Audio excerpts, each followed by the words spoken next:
যারা মহাপুরুষ হন, যারা মনীষী হন, যারা আমাদের পূজনীয় হন, যারা আমাদের আরাধ্য দেবতার মতো যাদের আমরা বলতে গেলে পুজো করি, যাদের শ্রদ্ধা করি, ভক্তি করি, তাদের বর্ণময় জীবনের অসংখ্য কাহিনী সবার পক্ষে জানা সম্ভব না, আমরা জানিও না। খেপে খেপে খেপে খেপে আমরা জানতে পারি। যেমন রবীন্দ্রনাথের অপ্রকাশিত চিঠি এখনো বেরোচ্ছে, শরৎচন্দ্র চট্টোপাধ্যায়ের এসব বেরোচ্ছে। তেমনি একই কথা আমাদের প্রাণের পুরুষ, আমাদের স্বাধীনতা সংগ্রামের সবচেয়ে প্রিয় মানুষ, যিনি ব্রিটিশের সবচেয়ে বড় শত্রু, সেই নেতাজি সুভাষচন্দ্র বসুর বর্ণময় জীবন, সংগ্রামী জীবন, ব্রিটিশের বিরুদ্ধে লড়াকু জীবন, এই জীবনে অনেক ঘটনাই আমরা জানি না, কিন্তু সেটা আস্তে আস্তে আমরা জানতে পারি। আজকে এরকম একটা ঘটনার কথা আপনাদের সামনে রাখবো, যেটা অত্যন্ত ইন্টারেস্টিং এবং ব্রিটিশ সাম্রাজ্যবাদ নেতাজির বিরুদ্ধে যে কি চক্রান্ত করেছিল, কিভাবে এগিয়েছিল, এগুলো তার প্রমাণ দেয়। নমস্কার, আমি কেশব ভট্টাচার্য। আজকে চক্রান্ত জালে নেতাজি এই ইউটিউব চ্যানেলে আপনাদের স্বাগত। আমি কলকাতা হাইকোর্টের একজন আইনজীবী এবং একজন নেতাজি প্রেমিক। নেতাজির বই নিয়ে নিরলস পড়াশোনা করি, চেষ্টা করি জানার। ভারতবর্ষের মহাকাব্যিক হিরো, যাকে বলে এপিক হিরো, এনার সম্বন্ধে আমাদের সবাই জানা উচিত। নেতাজির ইতিহাস না জানলে, নেতাজির সংগ্রামী ইতিহাস না জানলে ভারতের ইতিহাস অসম্পূর্ণ হয়ে থাকবে। নেতাজির ইতিহাস না জানলে পৃথিবীর ইতিহাস অসম্পূর্ণ হবে। সুতরাং নেতাজির ইতিহাস জানবার জন্য এই চক্রান্তে যারা নেতাজিতে আমি প্রায় এখন আপনার নেতাজির সম্পর্কিত ঘটনা, নেতাজির বিরুদ্ধে চক্রান্ত, নেতাজির সংগ্রামী জীবনের ঘটনাগুলো বলি। সবাইকে অনুরোধ করছি আপনারা এই ইউটিউব চ্যানেলটা আপনারা সাবস্ক্রাইব করবেন। তারপরে এই ভিডিওটি দেখে আপনাদের যদি ভালো লাগে অবশ্যই শেয়ার করবেন, আপনারা কমেন্টও করবেন। আপনাদের কমেন্ট আমাদের শক্তিশালী করবে, কারণ আপনাদের কমেন্ট দেখেই বুঝতে পারবো যদি কোনো তথ্যগত ভুল, কারণ এই ইতিহাস আমরা বিভিন্ন বই থেকে জানছি, ন্যাশনাল লাইব্রেরি থেকে জানছি, কোনো সময় কোনো তথ্য ভুল হতেও পারে। সেটা যদি আপনারা বলে দেন তাহলে আমরা অবশ্যই সেটা কারেকশন করব। আজকে যে ঘটনাটা আপনাদের বলছি, আপনারা জানেন যে 1941 সালে 17ই জানুয়ারি নেতাজি ভারতবর্ষ থেকে চলে যান for unknown destination. He left India for unknown destination. আমরা জানতেও পারিনি, কেউ জানতে পারেনি। পুলিশ ভেবাচিকা খেয়ে গেছে, একবার এখানে যাচ্ছে, একবার ওখানে যাচ্ছে, বিভিন্ন জায়গায় পুলিশ তো, বা ব্রিটিশ গোয়েন্দা, এই ব্রিটিশ স্কটল্যান্ডের গোয়েন্দারা কত বড় গোয়েন্দা, এখনো পর্যন্ত লোকে কত রকম ভাবে বলে স্কটল্যান্ডের গোয়েন্দা, ঘোড়ার ডিম। আজকে স্কটল্যান্ডের গোয়েন্দা যদি ভালো হতো, নেতাজি ওখান থেকে বেরোতে পারতেন। সুতরাং নেতাজির যে বুদ্ধি মত্তা, তার পাশে স্কটল্যান্ড ফটল্যান্ড কিছু দাঁড়ায় না। আমরা এখনো কি দেখি, অনেক ইউটিউবারকে দেখি স্কটল্যান্ড ইয়ার্ড, বাপ রে বাপ স্কটল্যান্ড ইয়ার্ড। তার নেতাজিকে তো অন্তরীণ করে রেখেছিলেন হলওয়ে মনুমেন্টের পর গ্রেপ্তার করে, তার বাড়িতে তো অন্তরীণ করে রেখেছিলেন, প্রথমে জেলে রেখেছিলেন, অসুস্থ, প্রচন্ড অসুস্থ, তার বাড়িতে অন্তরীণ করে। কি হলো, নেতাজি বেরোতে পারেননি। এইসব স্কটল্যান্ড ইয়ার্ডে গোয়েন্দা, সব বড় বড় কথা। যখন বিপ্লবীদের মারতে হয়, ধরে আনে, জেলে আসে, তাকে কেউ ধরিয়ে দেয় বা বিশ্বাসঘাতকটা ধরিয়ে দেয়, তখন ধরে তা বলে আমরাই ধরেছি। এখন এই ট্র্যাডিশন সমানে চলছে। সুতরাং এই স্কটল্যান্ড ইয়ার্ডের গোয়েন্দা টোয়েন্দা থাকা সত্ত্বেও নেতাজি যে অসাধারণ কৌশল করে তিনি ভারতবর্ষ থেকে চলে গেলেন, সেটা একটা আলাদা ইতিহাস। আজকে যেটা বলছি, এখন এই 17ই জানুয়ারি নেতাজি চলে যাওয়ার পর খবরটা বেরিয়েছিল 26 কি 17ই জানুয়ারি, কারণ সেদিন নেতাজি আদালতে তার হাজিরা ছিল, তাকে তো অ্যারেস্ট ফ্যারেস্ট করা হয়েছে, অনেক কেস দিয়েছে। আর অসভ্য ব্রিটিশ জাতের তো, আর তাদের পুলিশের অসভ্য ব্রিটিশ জাতের অসভ্য পুলিশের তো কেস দেওয়া নিয়ে কোনো খামতি নেই। এখনো পুলিশের ক্যারেক্টার এই সেম। তা একটা পর একটা কেস দিয়েছেন। তা সেদিন নেতাজির হাজিরা ছিল, নেতাজি হাজিরা দিতে পারেননি, দেবেন কি, তিনি তখন ভারতবর্ষ বাইরে চলে গেছেন। তো ওই কেসটা চলছে, হাজিরা দিতে হবে, ক্রিমিনাল কেস। সেই সময় তিনি তো ভারতবর্ষের বাইরে চলে যাওয়ার জন্যই সেই 17ই জানুয়ারি বাড়ি ছেড়ে চলে গেলেন। সেখানে গিয়ে তিনি তার কাজ আরম্ভ করলেন। সুতরাং প্রশ্নই আসে না কলকাতার আদালতে হাজিরা দেওয়ার। কিন্তু যা হয়, তো কোর্টের কেস এই করতে করতে করতে করতে করতে করতে যেটা হলো, সেটা হচ্ছে নেতাজির বাড়ি এলগিন রোডে, যেটা এলগিন রোডে, ওই এলগিন রোডে নেতাজির বাড়ির, তার তো একটা অংশ থাকবে ওয়ারিশন হিসেবে তার প্রাপ্য। তো তো ঠিক করলো গভর্নমেন্ট এটাকে নিলামে বিক্রি করবে, নেতাজির অংশটা, যেহেতু তিনি হাজিরা দেননি, কোর্টে দেননি, সুতরাং তার সম্পত্তি, তার ভাগের সম্পত্তি ক্রোক করা হবে। এবং এটা বেরোলো 1945 সালের 25শে আগস্টে আপনার হিন্দুস্তান টাইমস দিল্লি থেকে, এই পত্রিকায়। অর্থাৎ কেসটার ডেট ছিল 1945 সালের 24শে আগস্ট। এই কেসটার একটা ডেট পড়েছিল।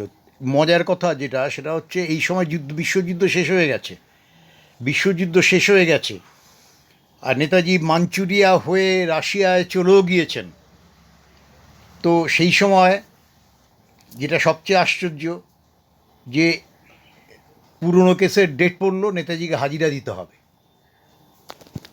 কি সুন্দর আমাদের ইংরেজ জাত, কি সুন্দর বিচার ব্যবস্থা। এখন বিচার ব্যবস্থার কথা বললে লোকে রাগ করবেন না প্লিজ। ব্রিটিশের আইন ওটাকেই তো ফলো করি, সামান্য কিছু পরিবর্তন হতে পারে।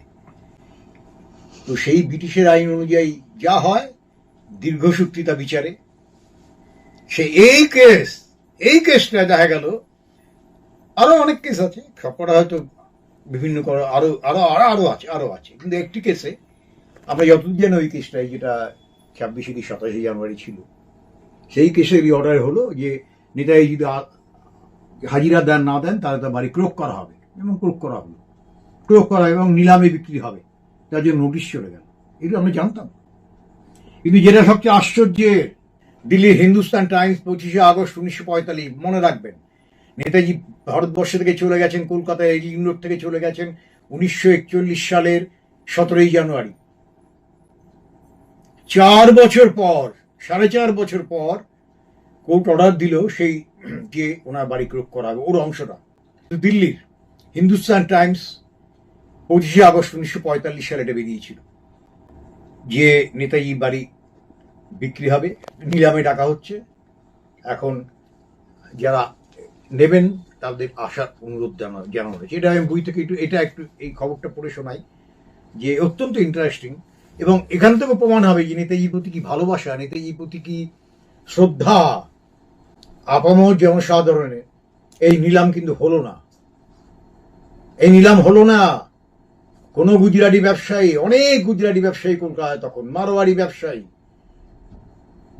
সবাই আছে, অনেকেই আছে, কিন্তু কেউ এই বাড়ি কেনেনি। কেননা এটা পুণ্যস্থান, পবিত্র স্থান। এই বাড়ি কিনে আমি রিনোভেট করে এটা ব্যবসা কেন্দ্র করবো বা এখানে থাকবো, এই কথা কারো মনে আসেনি। নট অনলি দ্যাট, সাধারণ মানুষ, বাঙালিরা অনেক গেছে ওই বাড়ির সামনে গিয়ে মোটামুটি স্লোগান টোগান দিয়ে এসছে, এই বাড়ি কেউ নিতে নেবেন না, এই বাড়ি হাত জোর করে, কোনো জোরাজুরি নেই, কারণ ইংরেজের শাসন চলছে, এই জোরাজুরি করলে আবার ওখানে গন্ডগোল হবে। প্রতিবাদ করেছে, এই বাড়িটা কেউ নেবেন না, এই বাড়িটা কেউ নেবেন না, এটা আমাদের পবিত্র তীর্থস্থান, এটা এখানে নেতাজি সুভাষচন্দ্রের কর্মস্থান, এখানে তার পদধূলি পড়েছে, সুতরাং এটা আমাদের সবার কাছে একটি পবিত্র ভূমি, তীর্থভূমি। এবং সেটাই তো সত্যি। আজকে এলিং রোডে সুভাষচন্দ্রের বাড়ি, সেটা এখনো হাজার হাজার লোক এখনো দেখতে চান। 25শে আগস্ট 1945 দিল্লি থেকে হিন্দুস্তান টাইমস ইংরেজি কাগজে এই সংবাদটা বেরিয়েছিল। সেই সংবাদটাই বাংলা, আপনার কলকাতার বাংলা কাগজে একটু বেরিয়েছিল, সেটাই আমি এখন পড়ে শোনাচ্ছি। হেডিং: বসুর বাড়ি বিক্রয়, নিলামে কোনো খাঁটি ডাকিয়ে নেই। বাংলার সরকার এলগিন রোডে সুভাষচন্দ্র বসুর পৈতৃক বাড়ি বিক্রয় করার বিজ্ঞপ্তি জারি করেছিল, কিন্তু খাঁটি নিলাম ডাকিয়ের অভাবে বাড়িটি বুধবার বিক্রয় করা যায়নি। বুধবারই ছিল এটা, 24শে আগস্ট।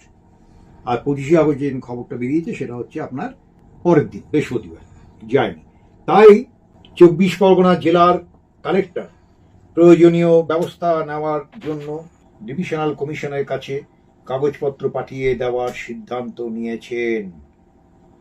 শ্রী বসু 1941 সালে অন্তর্ধান করলে সরকার পৈতৃক সম্পত্তিতে তার ভাগের অংশ ক্রোক করে ও এই মর্মে বিজ্ঞপ্তি দেয় যে ওই ক্রোকের আদেশের তারিখ থেকে 6 মাসের মধ্যে যদি তিনি আদালতে হাজির না হন, তাহলে সম্পত্তির ওই অংশ সরকার বাজেয়াপ্ত করবে। আহা হা, কি মজা!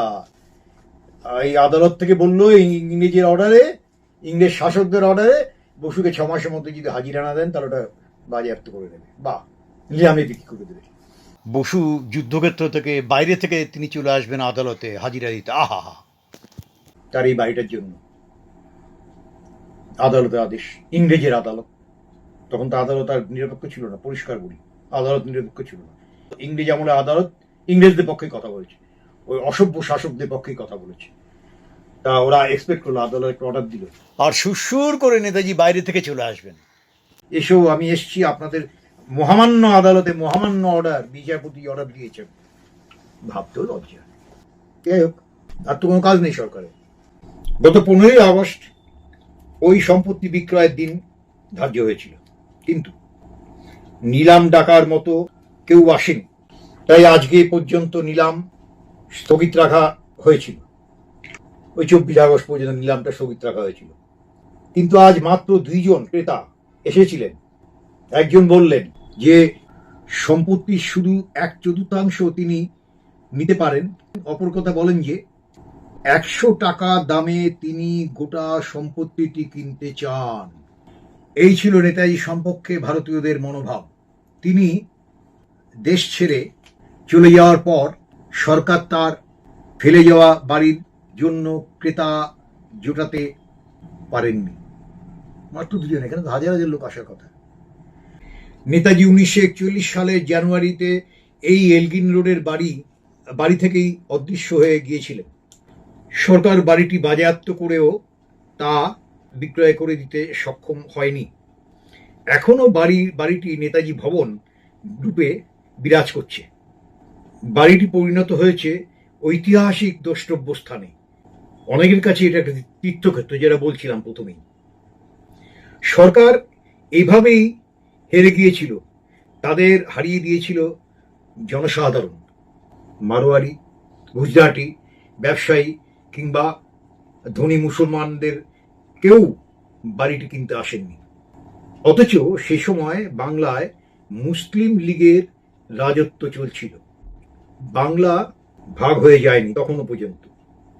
এখান থেকে আমরা কি দেখলাম, যে 2 জন মাত্র এসেছিল, তারাও কিনবে না বলেই এসেছিল, এমনি 100 টাকা তখন প্রশ্নই আসে না। আর কেউ আসেনি, লাখ লাখ লোকের আসার কথা, এবং তারাও কেনেন, হয় না তো? এটাকেই বলে ভালোবাসা, এটাকেই বলে শ্রদ্ধা, এটাকেই বলে পূজনীয় ব্যক্তির প্রতি শ্রদ্ধা জানানো, মহাকাব্যিক নায়কের প্রতি। এটাই হচ্ছে ভালোবাসা। এই ভালোবাসাটা এমনি আদায় করা যায় না। এই ভালোবাসা তো চরিত্রের জন্যই, তার অসম্ভব রকম সৎ চরিত্র, তার খাঁটি জাতীয়তাবাদ, তার অকল্পনীয় বিপ্লবী সাধনা, তার ইংরেজ সাম্রাজ্যবাদের বিরুদ্ধে লড়াইয়ের জন্য তার অকল্পনীয় পরিকল্পনা, এই সমস্ত নেতাজিকে আমাদের আপনজন, আমাদের প্রাণের মানুষ করে দিয়েছিলেন, আমাদের প্রাণের দেবতা করে দিয়েছিলেন। এখনো এই ইউটিউব চ্যানেলে এই ভিডিওটা সম্বন্ধে বলছি, তখন নেতাজির বয়স 127 পেরিয়ে 28-এ পড়েছে। যদিও 1945 সালের 18ই আগস্ট নেতাজির মৃত্যু হয়েছে বলে যেটা বলা হচ্ছে, সেটা সম্পূর্ণ মিথ্যা।